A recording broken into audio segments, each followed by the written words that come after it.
Happy Easter weekend, everybody. Good Friday had some good news in it. Yes, Dorinda Keesee will be setting one less plate for Easter. But I got a question for you.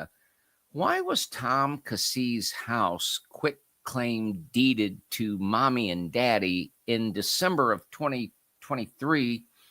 And why did the Keesee Family Trust just conveniently pop into existence in November of 2024? There's a whole lot to look at, and this is far beyond my pay grade. And once again, I am joined by Vanessa Johnson from Vanessa Johnson on YouTube. Vanessa, I'm sure you saw my text in my phone and you go, oh, how do I lose this guy's number? But you didn't do that. Thank you very much for making the time to be here. Absolutely. Absolutely. Well, let me say this. We're a joint effort here because this is coming at us kind of fast and furious in a good way.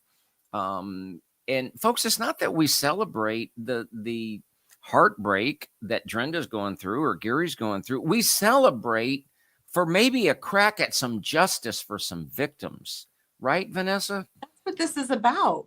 I mean, we cannot help but feel elated yesterday. I felt it. I'm sure the victims, and I've talked to several, and I've shared that, but I'm not going to disclose who I talked to and what I've talked to regularly. Right. Most whistleblowers, I've talked to victims. The victims, as you know, Everett, this is why we're here. They are pushed aside, trampled on, stomped on, lied about. I mean, misused, abused, and why not celebrate yesterday? That was a day that at least one of the victims, she was like, I just didn't think it was going to happen. And It's vindication. Yes, the fight is just starting, but that we are where we need to be. You heard a victim say that to you, that express a little bit of hope and a little bit of encouragement. Yes. Did I hear you just say that? That's amazing. Let's do this though. And I know you know this. We could be hours on this and we're not going to be. But I would like to do this. I'd like to begin by looking at a verse of scripture if we can. Now, I'm going to say Mary Ann from Truth Be Told, whom I believe you met last weekend, shared this with our prayer group about 2 weeks ago. But Psalm 75, I'll read the first verse, but verse 2 is where it really starts to smack you. We give thanks to you, O God. We give thanks, for your name is near. The people declare your wondrous works. Now here's verse 2. When I choose a time, I will judge fairly. When the earth and all its dwellers quake, it is I who bear up its pillars. I say to the proud, do not boast, and to the wicked, do not lift up your horn.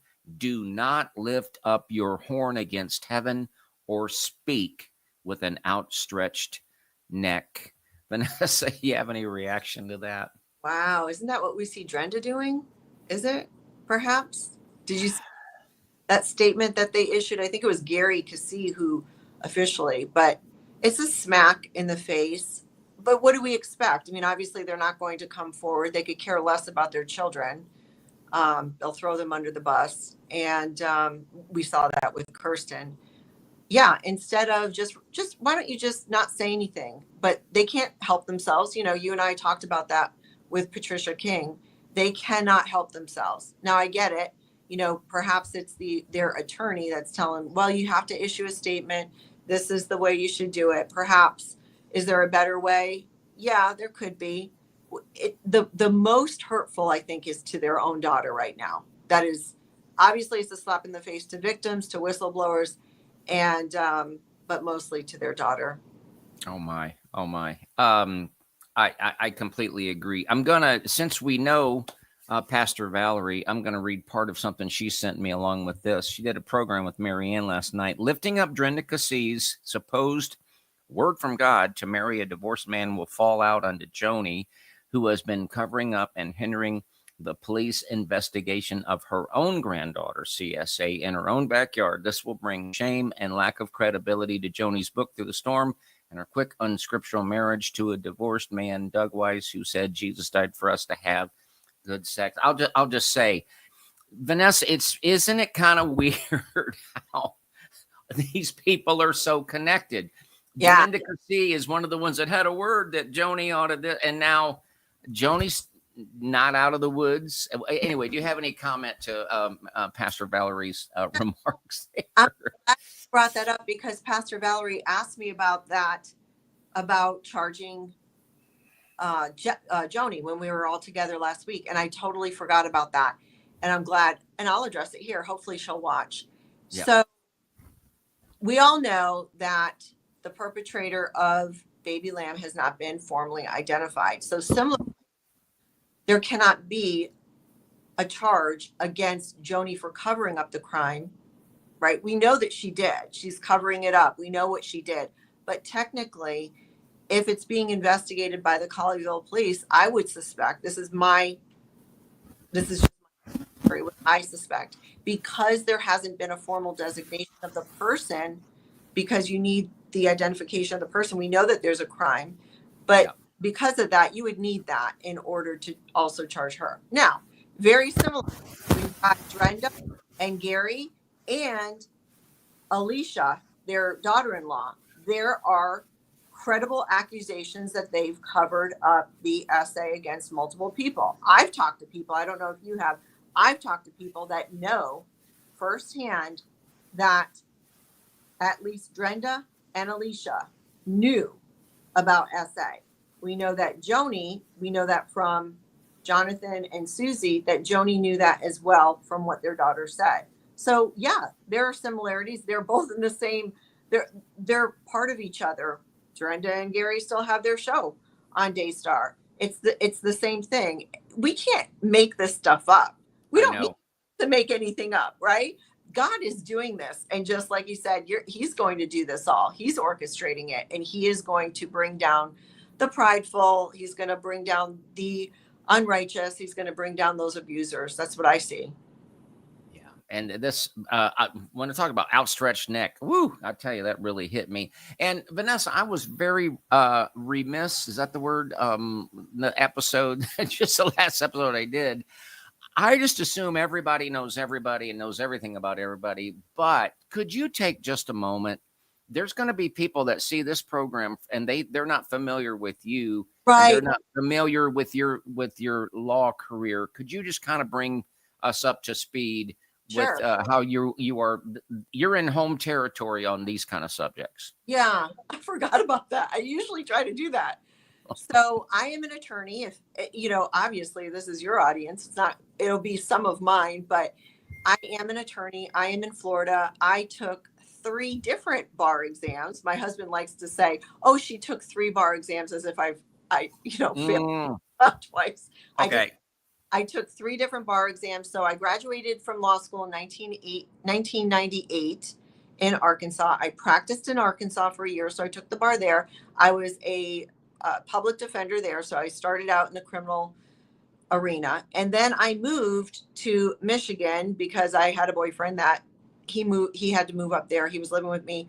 This is pre-Christ, and so I wanted to go straight from Arkansas to Florida, but there was a diversion there, so we went to Michigan. He was a pilot, and went up there. So I took the bar up there, and I practiced there for 5 years, and I was a prosecutor in Detroit.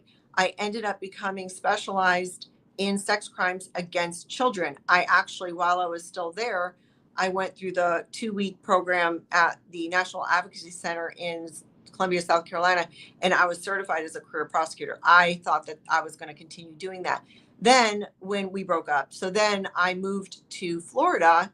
I took the bar here first, and when I moved here, I was a prosecutor in Tampa for a year, and I just didn't want to do SA against children because of the way that they would charge. They're called evidence-based. In Detroit, I would take a child. the evidence is coming out of their mouth. It's their testimony. But a lot of places, they don't like to do that. They're just not so sure or whatever. But we had a very strong department in Detroit. Here, it just was different.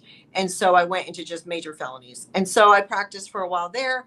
And then I was like, enough is enough. I want to remove myself from criminal law. So now I'm in administrative law. But so that you've got quite a background, specifically prosecuting SA against children.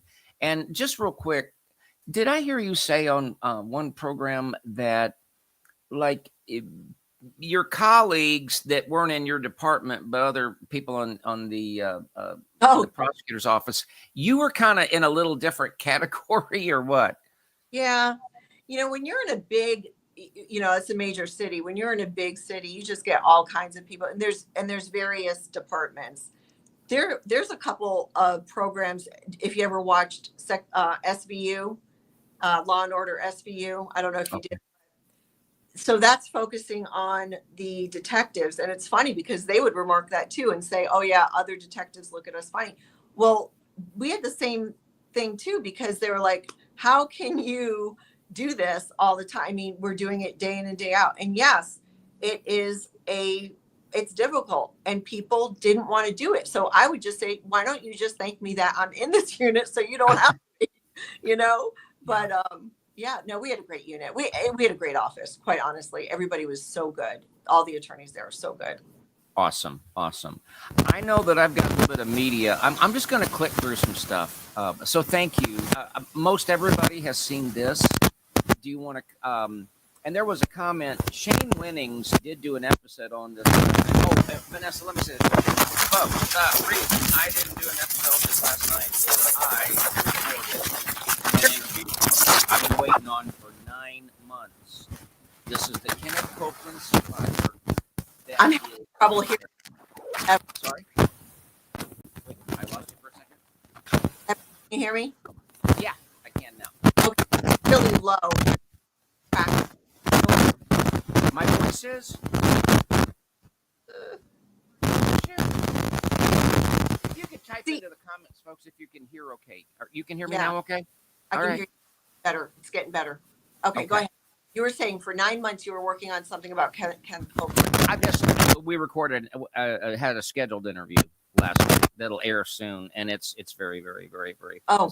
powerful. So we'll go back here, and Sherry says it's better. I don't know what's going on, folks, but I'm just gonna I can't do a whole lot about it. So, do you want to comment on the charges and what's going to happen next, Vanessa? Yes. You know what? Licking County, Ohio,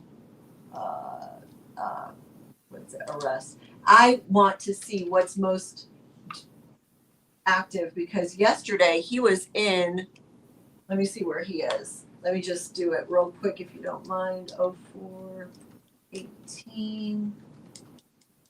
I just want to see if it was updated. So he's here. Okay. So he's now moved from bed number 1 to bed number 4. But yeah. Okay.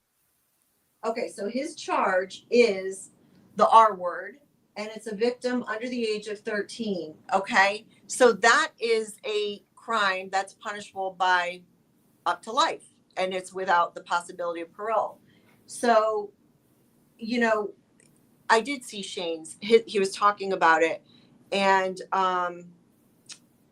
so every state has their own, they just, their own laws, right? Their own statutes. Here it's called the R word, so I'm not going to say it. But it doesn't have to be forcible. It's going to be statutory because it's under the age of 13. So the age of consent in Ohio is 16. So he was an adult. What they did is they charged two crimes. It's a felony. Because if you look at it under dispositions, it says F, that's a felony warrant, and then await CPC first bond hearing. So they're awaiting that, and then the release date says TBD. That's to be determined. Okay. So I just did a video today because yesterday after Nicole Berger called me, I have a blanket because it's so cold in this office today. I don't know why. So he's got the 2 charges, but that doesn't mean that's what he's indicted on. Okay. So he's picked up on 2 charges, It's just probable cause to pick him up. And he's going to get arraigned on Monday because you can only keep them in custody between 48 and 72 hours. So what's Okay. going to happen is, you know, and I did this on a video, there's 4 victims according to an article I read. I didn't know that. I thought it was 3.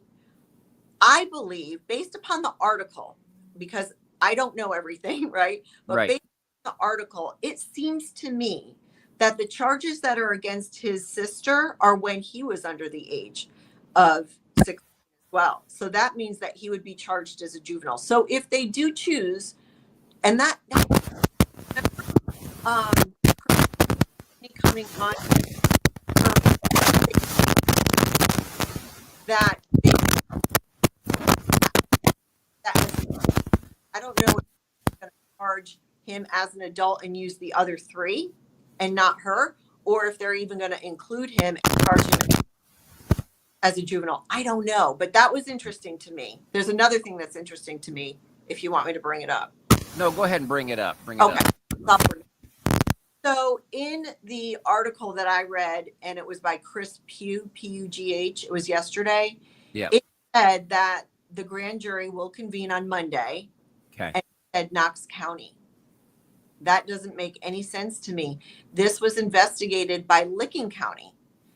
We already know that Knox County is conflicted. So why would it go to the grand jury of Knox County? Is it like the investigation is being run by Licking, but he still would be charged in Knox? Or I certainly wouldn't have an answer. He technically, yes. And it could be, you know, it could, okay, that's a very good point. It could be, all right. So jurisdiction, we already know is Knox County, because jurisdiction is where the body of the, where the crime occurred. And we already know it was Knox County, but we know it was conflicted because it went from Knox County and then it went to the office and then it got kicked back to Knox County, working concert, I guess, with Licking, but Licking took it over. So let's address it from there. Is it? And Vanessa, there's nothing that I can do. I'm seeing in the comments. I apologize for interrupting.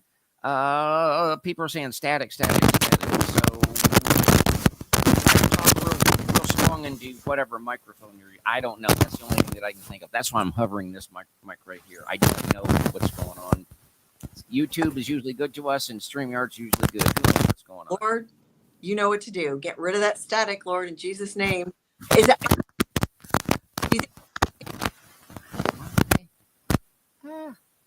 Ever? Can you hear me? I can hear you. Yes. Static's on my. I can hear you every once in a while. It's a little glitchy. Okay. All right. Well, it's going to go away right now, right, Lord? Yes, it is. Yeah. Okay. So what I was saying.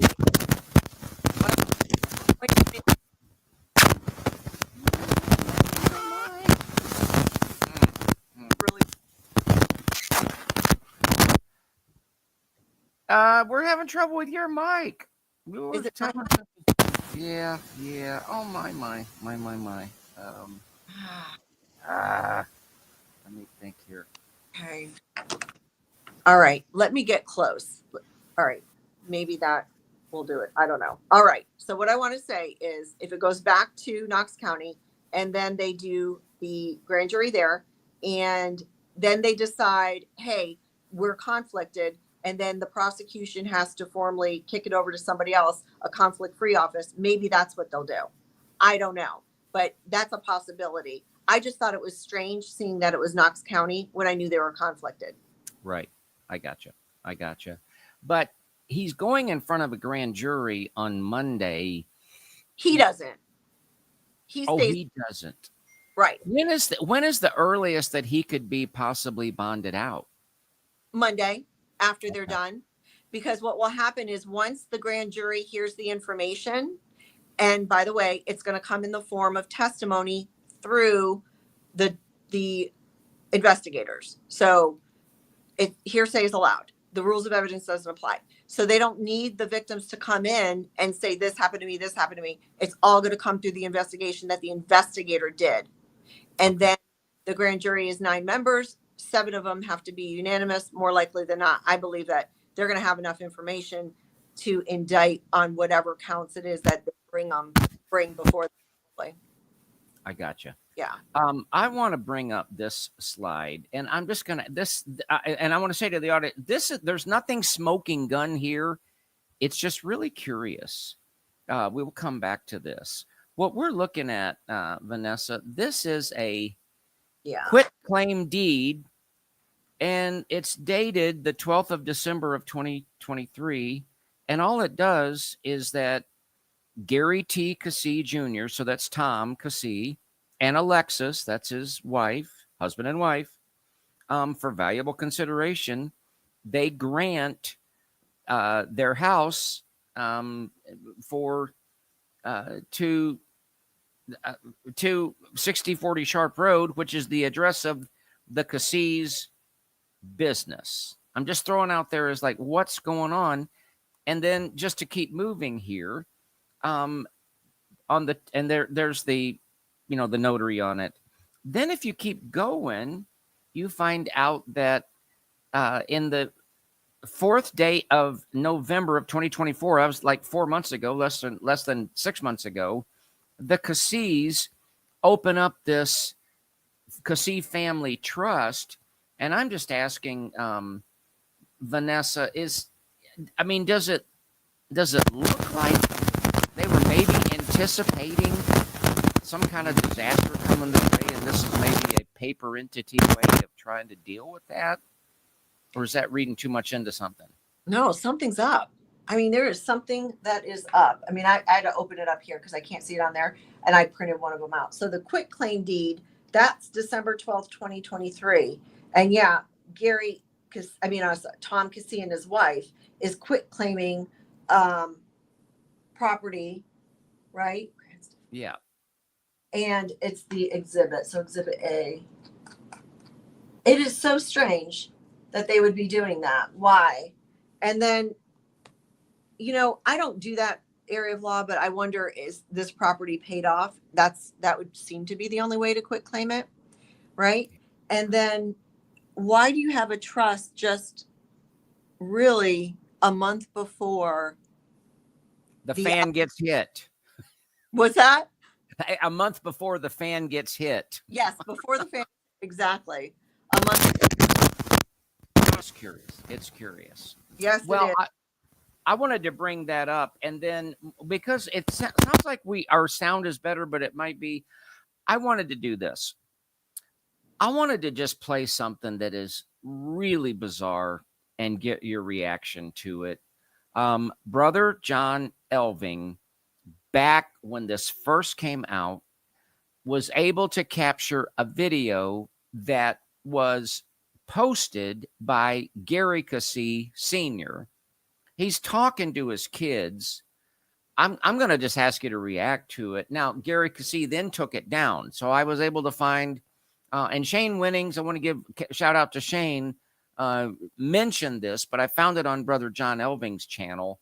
And is it okay if we play a little bit of this? And I just like to get a reaction. And I want to say real quick, if my sound is good, by the way, 3 things, Brother John. We love you and pray for you every day. Number 2, Laura Lynn is letting me have 3 weeks to pretend there will never be another event. And that's a fun pretending to do. And number 3, if there ever is another one, I know somebody that'll take care of your airfare. I just wanted to say that. Okay? I want to say that before I forget. Now, where is it? Here we go. Here we go.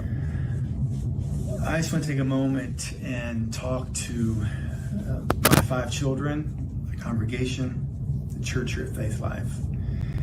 I am a dad of 5 children, just like many of you are as well. I owe it to my children to never help one at the expense of the other. I think as parents we'd agree. It has been a hard place recently. With Vanessa, I'm not going to stop and start, but that first line is kind of a standalone reaction point. I never want to help one child at the expense of the other. What is he even the heck talking about? Maybe he was accused of it. It's a weird statement. The context is unclear. He seems tired. He seems kind of frazzled. Isn't this the one where he says it's like 2:00 in the morning or something? 3. Oh, 3 in the morning. So there's no context. He's speaking to his children, but why would you have to do a video to speak to them? My understanding is 2 of them are estranged, right? I mean, we all know Kirsten, but it's my understanding that at that time, another one was estranged as well. So that's it could be that's why he did it. I don't know. Do they all talk like just I don't know. It's weird. So And it's never, weird. and Yeah. never at the expense of one. It seems to me that this has come up where perhaps there's a feud or an allegation that dad or mom or whatever not taking care of that or whatever, and that's what my is being Well, called. but if it's a matter of, because the accusation is that Kirsten, the youngest, or the daughter, I believe she's the youngest, but anyway, she's the daughter. She's the alleged victim. Is it really accurate to say, oh, I can't take one side versus the other or favor one? I mean, what is this guy talking about? That Right. doesn't make any sense, does it? No, so if you want to take it in the context, I'm never going to help one at the expense of the other. All right, let's take the one, the victim. So he's saying, if this is in this context, hypothetically, I'm not going to take the side of Kirsten at the expense of Tom. Or he's saying, I'm not going to take the side of Tom at the expense of Kirsten, right? Those are the two, if in those contexts, that's the two options here. Then you have to take a look at all of the surrounding facts. What do we see? We see that they have not talked about Kirsten whatsoever, right? Right. Not at all. And then you've got Drenda on her county commission hearing meeting saying, these are just allegations. They're just accusations. They happen all the time. They're happening to our president. You have to look at the statements that they make, when they make it, how they make it, and then you can come to the conclusion. So my conclusion Yes. is that he's never going to help Kirsten at the expense of Tom based And upon yet, and their behavior. I don't know if we'll play all of this, but you know what? He mentions every one of his children by name, which is, except there's one child that he never mentions. He never mentions Tommy. So the whole thing, he's showing favoritism. This is really bizarre. Things going on with children. When any of my children came to me with a failure, I wanted to always bring restoration and direct them to God's forgiveness, and ultimately to make sure they step into the love of God where healing can take place. And even though everyone makes a mistake in life, I've never been presented from any of my children any criminal behavior. How can he say that? At this point, criminal behavior has been brought up, has it not? Right. It's let me shut this off. All right. Let me see if that helps. Okay. Now it's It's back to scratchy. We apologize, folks. okay. I'll do my best. That was okay, but saying that we've never been presented with criminal behavior. Is that what you're saying? Is that what you're referring to? Yeah. Yes. Well, that's a lie. If we are to believe what's been said, the allegations are that he knew. The allegations are that Drenda knew. The allegations are that Alicia knew. Alicia, his daughter. We have never presented. That would be a lie. If the victims and the whistleblowers are to be believed. Right. But this is completely it violates the culture. Even at this moment, it's like he has to stick to this honor culture, and he has to defend. And Vanessa, I think what we'll do is, I'm still hearing we're getting a little bit of issues with sound here and there, so we can wrap this up pretty quick. But I want to just show one thing, if I can. Yes. And I just want to point this out. And maybe I'll set it up so you can give us a really good expose. But one thing that we see over and over and over in these exposures, you're looking at from the Secretary of State of Ohio back in the mid-90s, the Secretary of State. These are like the Articles of Incorporation of Faith Life Church. Now, I'm not going to read all of that, but I do want to point one thing out. You see that Gary Keesee is at the top. I guess he's president. Drenda, I guess, is vice president, or she's a trustee. And then there's a fella named Craig Bickle. But you see, three whole people are the board of directors or the governing body of this church. And these have never been amended that we can find. Do you have any comment about this type of church governance and as relates to these kind of scandals? All right. So, if you're operating a small church and you only have a couple people and your heart is right and you're honoring the Lord and you're doing things right, it's not a problem, right? But if you've got a situation like we have here where you've got three people or even two or even one, Drenda, that are operating everything, and it's, you can set it up as though this person has this title or that, but really it's being operated by one. It's a problem. It's a problem because you don't have anybody that she's not being held to account. So decisions are being made, funds are being dispersed or used or whatever, and there's just no accounting. And people go to church and they're not thinking about those things, but they are giving, so they should. Don't you think? They just should be from now on. Well, here's what I'll just point out. We've done a lot of reporting on right there in the same area in Columbus, World Harvest Church, and it's three people. It's Rod Parsley and rotating numbers of flunkies that do. There's no accountability whatsoever. So there's that. Then you see it here at Faith Life, and that is exactly what we all were made aware of where Daystar is concerned, because it wasn't until like the summer of last year or whatever, they finally added a fourth flunky to the Daystar board. And previous to that, it was Joni, Jonathan, and Tom Callender. But what we have done as charismatic Christians primarily is that we've just lined up to shell out our hard-earned dollars to these people that have zero accountability, do whatever they want, and shazam, it just so happens that you see sexual cover-ups and CSA, SA over and over again. And these things, they show up to the same party at the same time over and over. Right. It's like, what does one have to do with the other? Well, when you open up one door and you're compromised in an area, that's going to desensitize you to other areas. And so, if your goal in life is just to make money and you're going to step on people to get there and do whatever you want to do, then you're going to compromise in so many things. And so here's the thing. Have you ever thought this?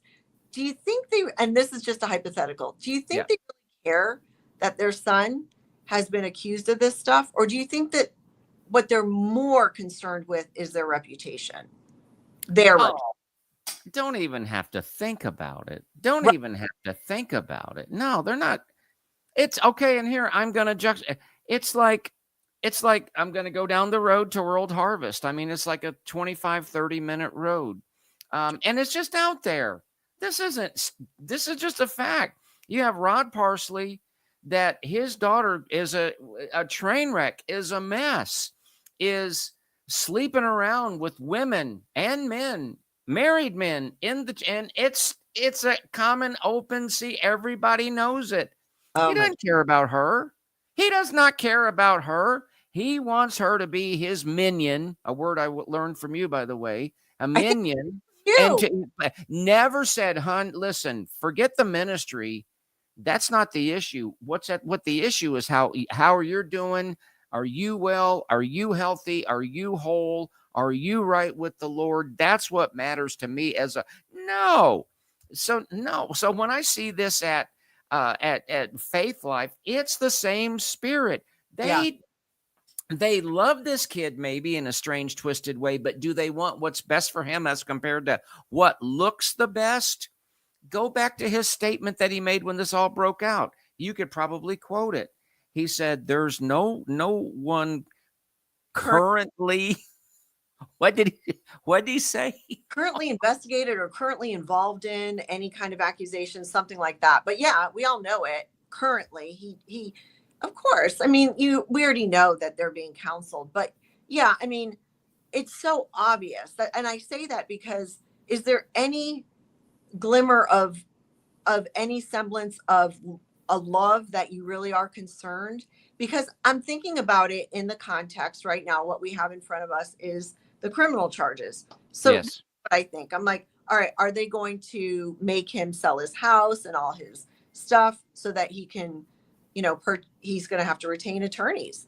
I don't know. Are they going to be willing to shell out the money that they have to do that? I don't know. I don't know if they would, because they seem like the type of parents that, to me, in my opinion, they're more concerned with their reputation and perception. And then, with that statement, we were talking about it earlier that they released yesterday. It's that they're trying to sever anything. Well, those things happen. The accusations, those are decades ago and it had nothing to do with Faith Life. Well, you can try, as you are trying to do, to separate you. You are Faith Life Church. You are Faith Life Church. So the issue here is, are we going to see an investigation into Gary and Drenda and the daughter-in-law, Elisa? Is it Alicia? Alicia? I can't. The daughter-in-law, Tom's wife, is Alexis, I believe. No, Tim's wife, Alicia. Oh, Tim's, yeah. You're more up to speed on this than I am. It's the same spirit and the same old mess. It's just different puppets. This is the way I see it. It is, and it's going to continue. It's like just coming out of the woodwork, and it's not going to end. I think it's going to continue. We're going to see it more and more. And I don't think that they even get together and say, do it this way, or they just naturally do it that way, because if you are operating in that type of a spirit, you're going to know what to do. And we're going to see your actions, and we're going to be able to figure out why you've done what you've done. So going back to, we already know they've kept it in the family on the control. And then Tom leaves last year, not even a year ago. And then a little while later, it's this, is it the quitclaim deed? No, it's the trust. Yes. It's December of 2023 when they quitclaimed it. So that was, 8 months before he left. Yeah. I mean, did they know exactly when, what, why? They knew what, but they probably didn't think, this is my speculation. They probably didn't think that people were actually going to be bold enough to go to the police, because operating, it's any other day, and how they treat people, which is amazing to me, how they don't even think. I mean, common sense, if it were to dictate, if you are to treat people so poorly as you do, and that there's a bunch of junk out there about you, would you think maybe, oh, I better not treat them so badly because they might do this, this, and that. Not them. Isn't that funny? Yeah, but that's what they do. And I'm going to say this real quick, just timetable. December of 2023, the quit claim. Okay. Does it mean something? Not okay. It's just an observable fact. Give the house back to mommy and daddy. I guess I got to live somewhere, but they quit claim it. August of, so 8 months later, in August of 2024, he just kind of slides off the scene. They just kind of push old Tommy boy, just don't say anything, and just all of a sudden he's out of the limelight. And then November of 2024, just a few months ago, is when they set up this family trust. It just looks like maybe they're doing a little preemptive asset protection. That's what it looks like to a layman. I can't prove it, but that's just what it looks like. Of course it does. And they are big into finances and companies. They have several companies. So they know what they're doing and they're going to protect their finances. So yeah, everything looks suspicious until we see, and I know that there was a couple people on Laura Lynn's show talking about the finances, but until, that is investigated, I don't know what that's going to look like, but it sounds like, at least with that one Journey project, I think it was called the Journey Project, where they're, soliciting funds to build this building and it never got built. Right. And, when people contact me about that, I'm like, just call and ask for your money back. What's the harm in that? At least start there. Yeah. And then if you want to get an attorney, I recommend, hey, and right now, this is a public service announcement. If you are a victim or a whistleblower or have, been wrongly terminated, go out and talk to an attorney. There is absolutely no shame in that. Please go out and see what can happen. I know that people that I've been in contact with, they're like, oh, we don't want to sue. We know that's against the Bible. You go to your brother for an issue, but if that brother isn't going to take care of the issue and work it out with a resolution, what are your options here? Are we supposed to continue to get abused? I mean, there are so many people that at least from my knowledge, and I'm sure you've probably been reached out to, but they likely have something that they can at least talk to an attorney about to see what their options are and rights are. Yep. And then I will say this, and maybe we can put a wrap. And I guess our sound is better if you're leaning right into the microphone. So don't change anything. I won't. And that's on both sides. Is this so far? It's not over, but is this a triumph of the voice of the people through social media, Vanessa? 100%. I absolutely believe that to be the case. And I can't remember if I was talking to you about it, you tell me, or if this was just something I read and it was in an article, but this is a picture. I know I told you about it. I think when we were talking today, remember Patricia King in the video we were talking about last week? She's like, oh, I just don't think that this is the time or the place or the platform, maybe she was saying. I can't remember the word, but she's talking about media. Well, guess what?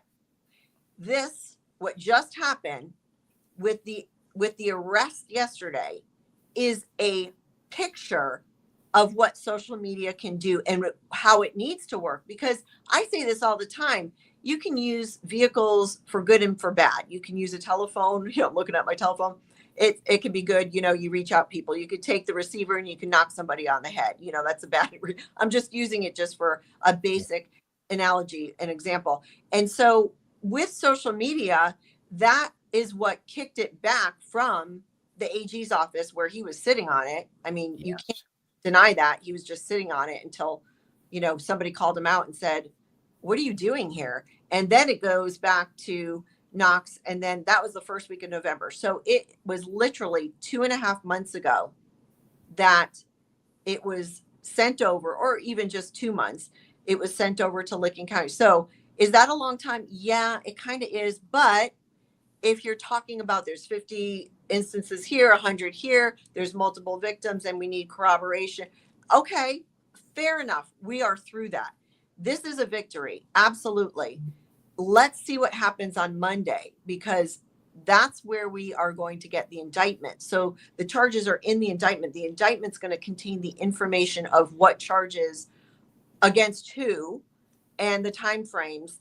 Then we're going to have the arraignment, see what the bond looks like. And then they're going to have the calendar conferences. Either they call them calendar conferences or they call them pre-trials, where they're going to, he can invoke speedy trial. If he invokes speedy trial, then we're looking at a trial probably the end of this year or the beginning of next year. If he does not invoke speedy trial, then they just calendar this and they can do motions. They can do the motions. They'll do motion hearings where he's going to try to get, some things kicked. I don't know how much Everett, but from what I know is he's admitted to some of these things. So he's admitted to other people. So in my analysis of it, I think they've got all what they need on a platter. That's why I was like, what is happening here? We have people probable cause. Let's get this going. Let's keep it moving. But we are going to, it's going to, once he is indicted, once he's arraigned, boom, it goes on schedule, on track for trial. And I do not anticipate that he's one that's going to plead. You know, I just don't see that. I think he will fight it. And did you say that a speedy track is like end of this year or going into next year? That'd be like moving really fast. Right. For a felony in Ohio, I believe it's like 270 days from arraignment, if I'm not mistaken. I think that's it. I know I've looked some of this stuff up and some sticks, some doesn't, but speedy trial, it's going to be a couple months. I mean, Sean Combs did it. I don't know if you've watched that, but Sean Combs trial, that's in federal, that's in New York. I believe he was arrested in September, October, November. Okay, so I think it was September, and his trial's next month. It's in a couple weeks. He invoked speedy trial.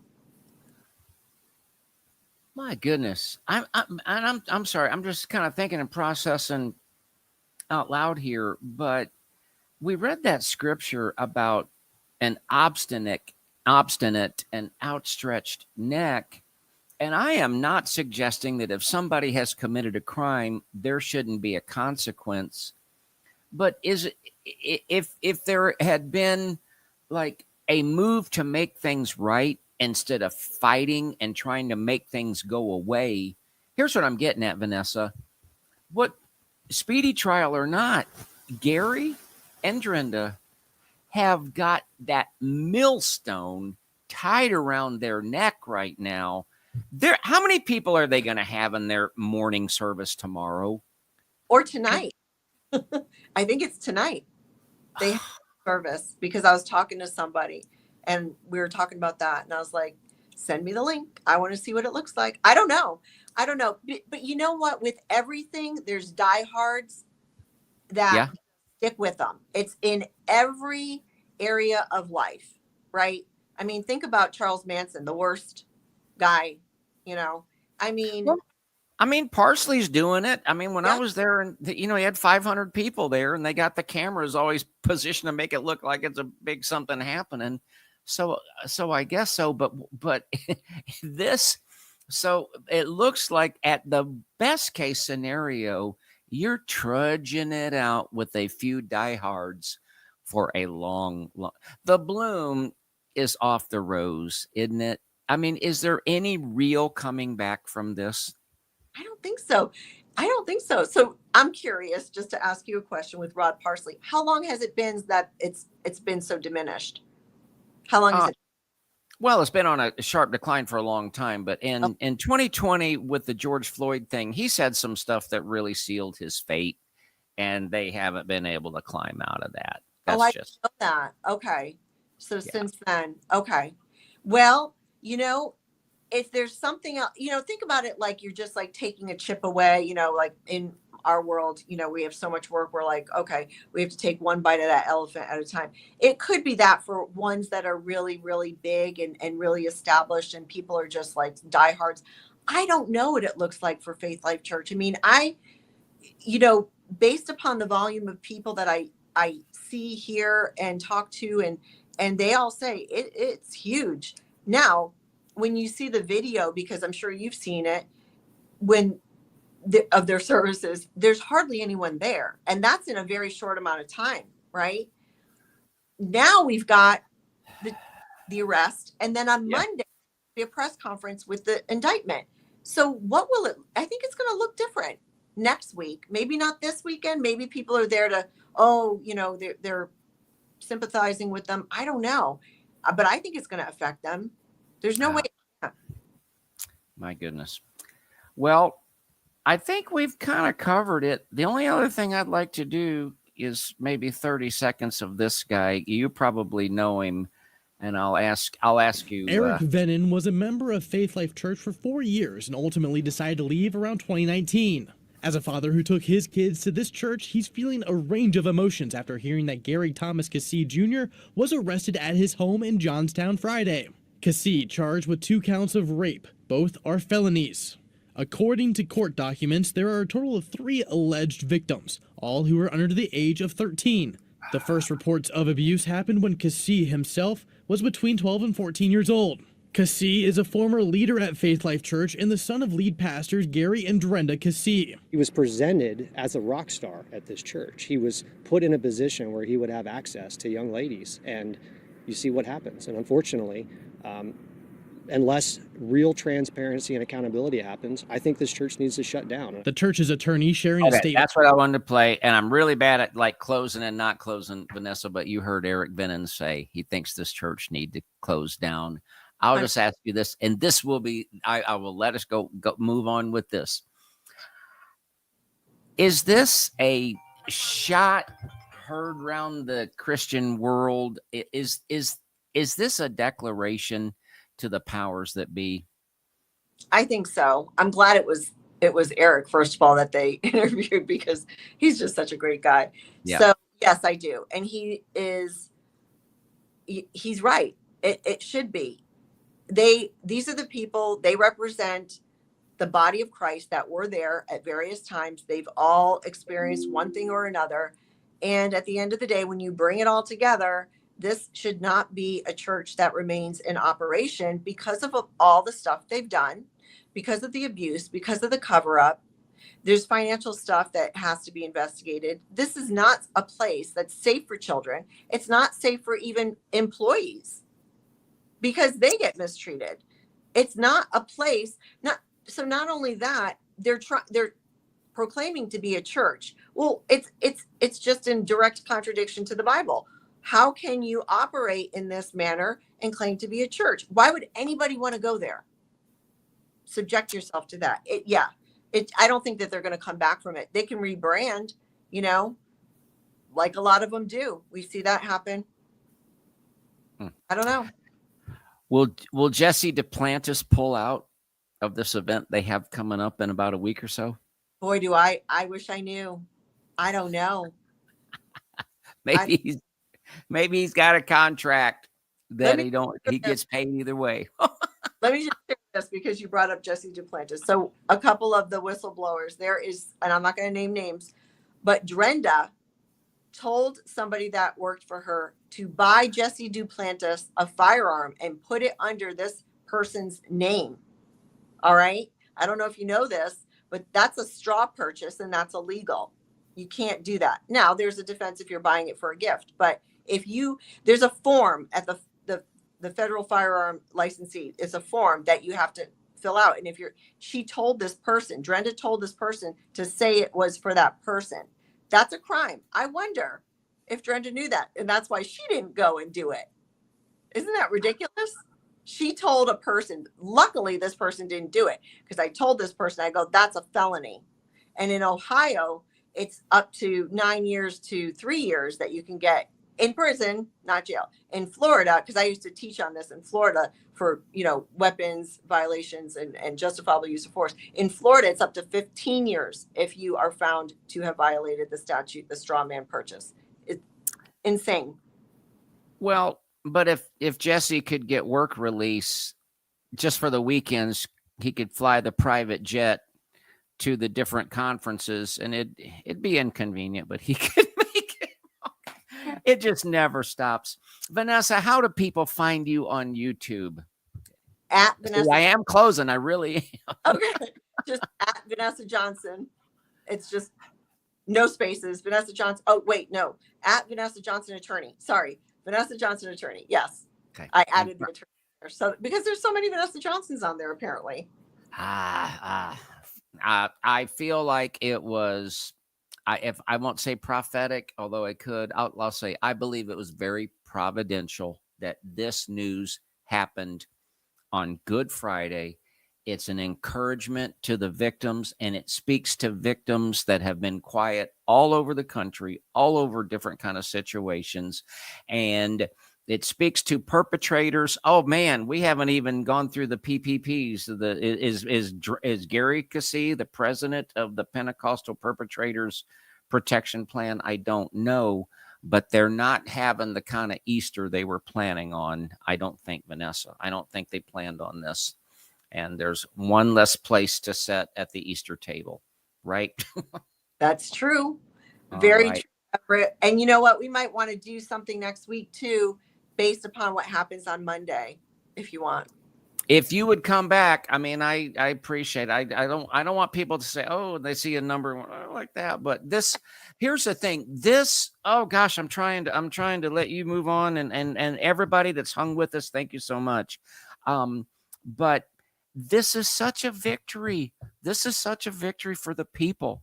And it is the people and their use of their social media, and Connie and Nicole and all these that have pushed this. And look what it's done. And Yeah. I think it sets a precedent that this is not like a one-time thing. And the message to the Megamania Mafia Ministries is you better shape up. But if you do what's right, it's going to be right. But it's getting to where the moment you step out of line, you don't get a pass for that anymore. People don't. You get called out, and that is not going to change.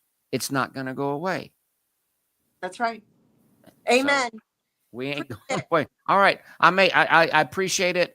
We very well may take you up on that. I appreciate it very much, Vanessa. Enjoy your weekend. Happy Easter, everybody. And I hope all of your places will be set for your Easter dinner this Sunday. Goodbye, everybody. Have a great day. Thanks, Vanessa. We'll see you. Okay. Bye-bye.